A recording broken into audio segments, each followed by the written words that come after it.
5 flames shoot from a home in San Francisco. More than a dozen people displaced. How a neighbor's heroic actions likely saved lives. Oakland teachers get ready to strike this week. A scramble across the city to come up with a plan. What parents should know to prepare. The Oakland Diocese naming names. A new list of priests accused of sexual abuse. Why victim advocates say it doesn't go far enough.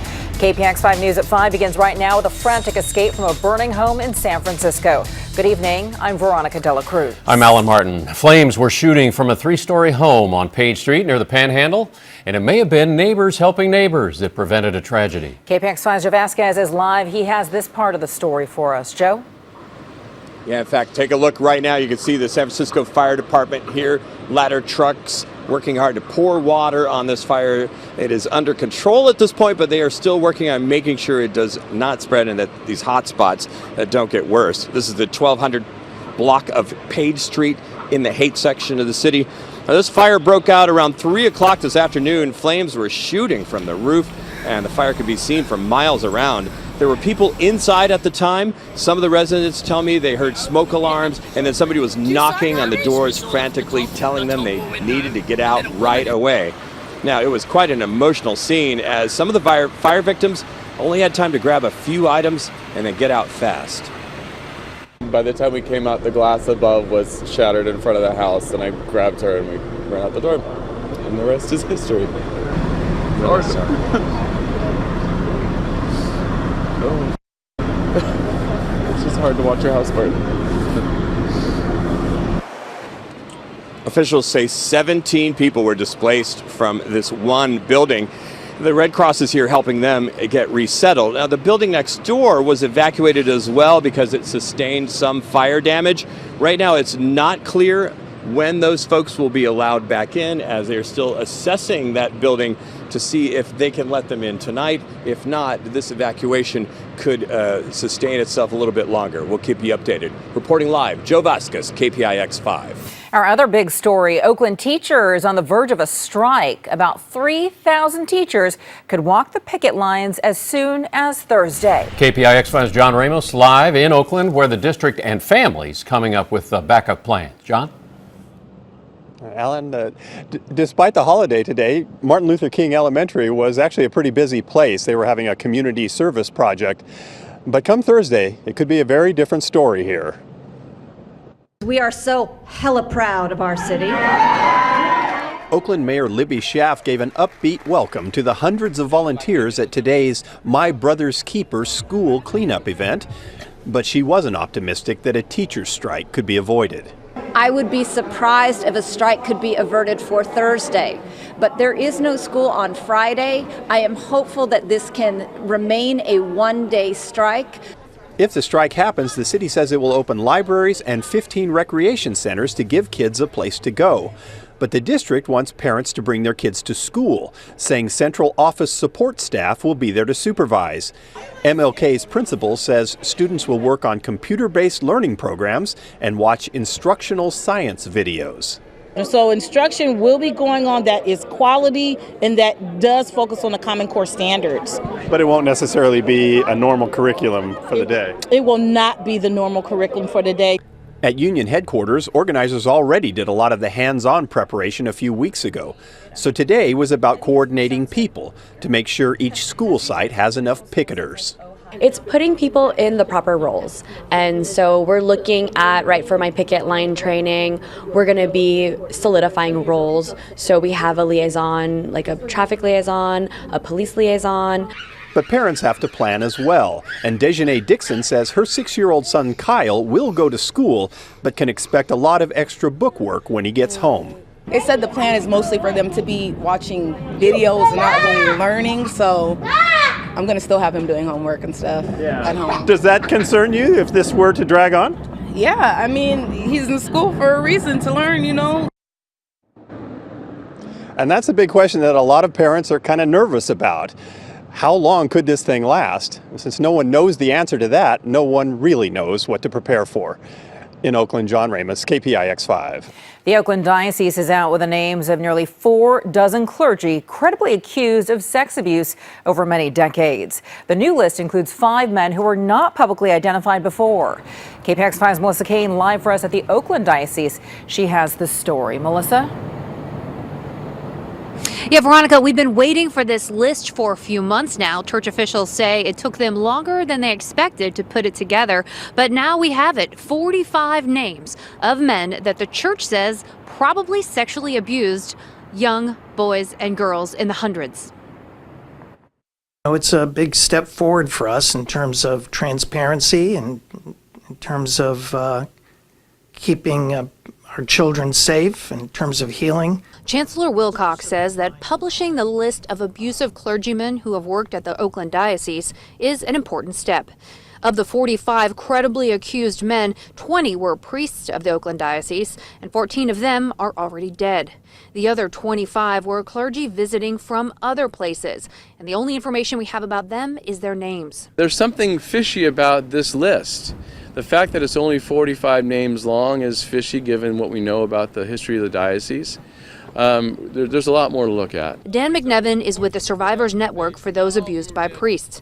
He says this list needs more names and more information. What's got to be on this list is the work history of each one of these predators, what they did, where they did it. The chancellor says the list that was published today is just a start, and more information about the people on the list will be added. That it's a living list. This isn't the final list. This isn't the finish line. And they've hired a team of outside experts to review all the complaint files to see if there are any names they missed. Our independent review is going to do A to Z 1962 forward. So eventually every file will get looked at.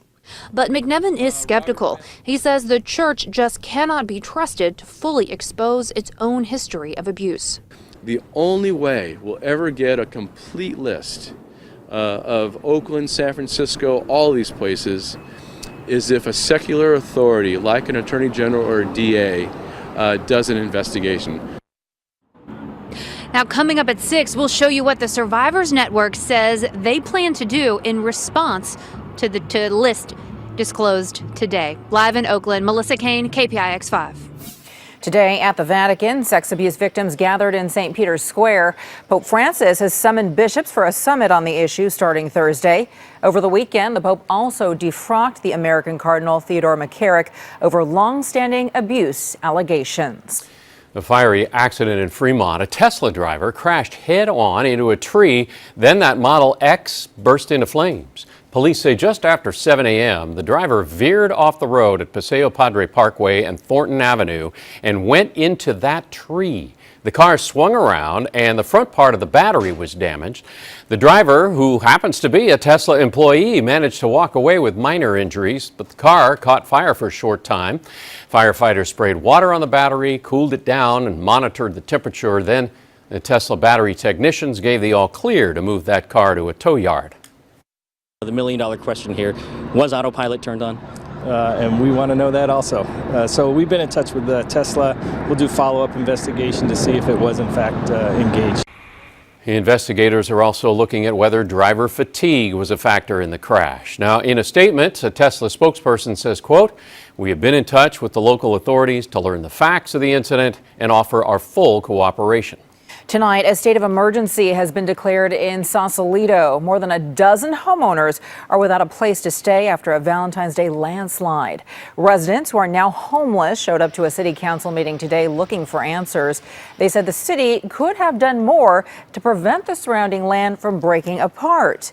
The massive landslide wiped out 2 homes, damaged 4 others. They are now red tagged and listed as unsafe.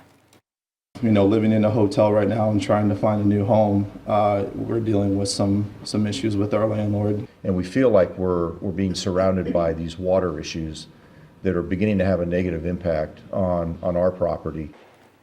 The meeting focused on questions around how residents in the area could rebuild, but families say they don't know where to start since their insurance policies don't cover landslides.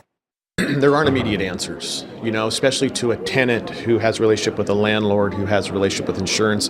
Those are a lot of different things that, we can't just step in and say, here's a solution.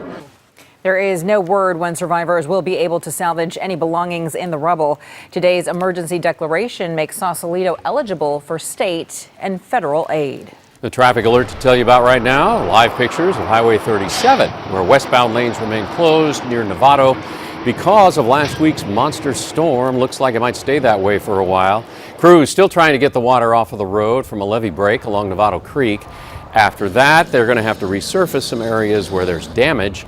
One lane of eastbound traffic is open, but westbound traffic making a long, slow detour into Novato. Highway Patrol says it expects the lanes to remain closed through at least Wednesday. And a few miles south, permanent repairs set to begin tomorrow night on the Richmond-San Rafael Bridge. This is Skydrone 5 video of the bridge from this afternoon. Earlier this month, the bridge was shut down when chunks of concrete fell from the upper deck down to the lower deck. That caused massive gridlock. Repair work will be done at night to reduce the impact on drivers. A steady stream of drivers making their way home from the Sierra. Travel is slow on I-80 after the long holiday weekend. Take a look at these chopper views of the Sierra this afternoon. Thousands of people were packing those ski resorts, taking advantage of record snowfall from the weekend. Earlier today, skiers poured into Boreal Ski Resort where clear skies meant crowded slopes. A live report from the Sierra coming up at 5:30. Back here in the Bay Area, a sunny and dry President's Day holiday, but we woke up to some chilly temperatures. Chief Meteorologist Paul Deanna has been looking at another cold night ahead, right, Paul? Well, Veronica, absolutely clear day. Didn't warm up that much. It'll be below freezing in our inland valleys. Really, it has been a story about the entire month. I crunched some numbers about 30 minutes ago. This will be likely, if this pace continues of chilly weather, our second coldest February in the Bay Area since 1949. It is very rare that we set cold records in a warming environment, but this February might just do it, and tonight is going to add to the cold. We will drop below freezing in Fairfield, Livermore, and Santa Rosa, 32 in Concord, 32 in Napa, even San Jose, down to 34 degrees. The radar is clear with clear skies right now. There is one tiny rain chance we're talking about, a few scattered showers coming up. We'll have that coming up in a few short minutes. Back to you. All right, Paul, we'll look for you then. Protesters turned out in cities around the country using President's Day to express anger about President Trump's declaration of a national emergency. They call his attempt to go around Congress to fund a border wall undemocratic. Protests also played out in the Bay Area. In San Jose, one group stood at the intersection near Santana Row chanting, "Immigrants are welcome here." They held up signs with slogans like "Fake Emergency" and "Trump is the national emergency." That we do not support this wall, that what this president is doing is creating a fake crisis. It's based off his racist policies. It's wrong. It's not going to help anything that he says it is. Some said it would make more sense to focus on helping immigrants build new lives in America. To the north, people gathered outside the federal building in San Francisco. One man told us it is crucial for Congress to stand up to Mr. Trump and try to override his declaration. It's quite clear that it's a fake emergency because he basically said so himself. He said, I don't have to do this, when he was standing in the Rose Garden. We all heard it. The advocacy group MoveOn.org helped organize protests around the country. President Trump is returning to Washington this evening. California is leading 16 states planning lawsuits over his national emergency declaration to build a border wall. 3 Texas landowners have filed suit. The state of California and the ACLU are also expected to file suit. And on Capitol Hill, congressional Democrats are expected to bring up a resolution of disapproval against the president's emergency declaration. We should take action to disapprove of this excessive use of executive power. Administration officials indicate if that resolution makes it to the president's desk, he will veto it. Well, developing story, 4 people killed in a shooting in Michigan. Word that children are among the dead. We're gathering details on this developing investigation. And did an Empire actor pay 2 brothers to stage an attack? The evidence that has police shifting their investigation. And the end of an era for the Giants. The manager who took the team to 3 World Series wins will retire. A look at the legacy of Bruce Bochy.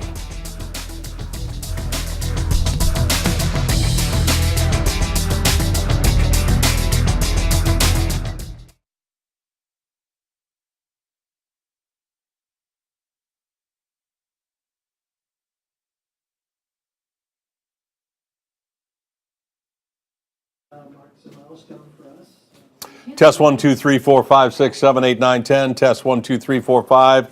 Testing 1, 2, 3, 4, 5.